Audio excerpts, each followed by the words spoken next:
मारा पोता। कितना कमजोर हो गया तू तो।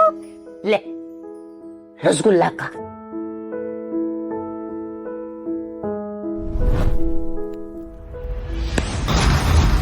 रसगुल्ला चाहिए तुझे? हाय बड़ी रसगुल्ला खाने वाली। पता नहीं है कितनी महंगी मिठाइयाँ हो गई हैं। दादी परी को सिर्फ एक रसगुल्ला चाहिए, वो घर में सबसे छोटी है। मुझे सिखाएगा तू? छोटी है तो क्या मैं सर पे बिठा लूं? और सुन, ये जो महंगी महंगी मिठाइयाँ है ना, ये वारिस के खाने के लिए होती हैं, तुम जैसों के लिए नहीं। मनहूस कहीं के। करण और परी भी इसी घर का हिस्सा है, इनका भी तो इस घर की हर चीज पे उतना ही हक है जितना कि वरुण का। फिर आप ऐसे कैसे? ज्यादा जबान नहीं चल रही तुम्हारी आजकल। मस्त सवाल जवाब करोगी। माँ, आपसे कितनी बार कहा है ये परी और करण को ना समझा कर रखिएगा कि मेरी बराबरी ना करें। देखा इनकी गलतियों की वजह से आपको क्या क्या सहना पड़ता है।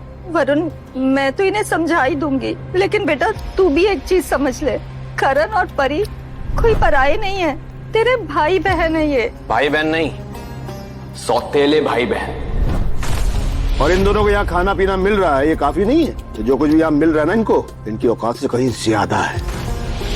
अपनी ना हद में रहना सीख लो करण।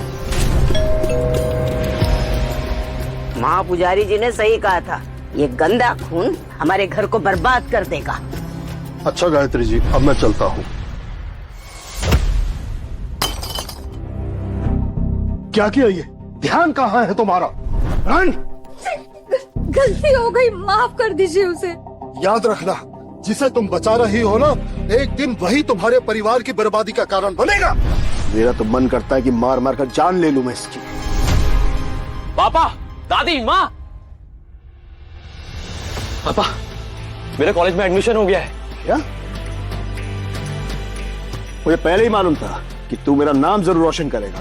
अरे शहर के सबसे बड़े कॉलेज में सिलेक्शन हुआ इसका। हाँ? अब देखना ये कैसे हमारे खानदान का नाम सर फख्र से ऊंचा कर देगा। I am proud of you Varun. लेकिन पापा, वो एडमिशन के लिए पूरे 3 लाख रुपए लगेंगे। 3 लाख? वो भी सिर्फ कॉलेज की फीस? हाय राम, ये तो बहुत ज्यादा है बेटा। अरे दादी, अगर मैं इतने बड़े कॉलेज से डिग्री लूंगा ना तो ज्यादा पैसे कमाऊंगा, और ये सब मैं इस परिवार के लिए तो कर रहा हूँ ना। माँ, मेरे ख्याल से वरुण सही कह रहा है। ये जो करण का ऊपर कमरा है ना, क्यों ना उसे किराएदार को दे दें।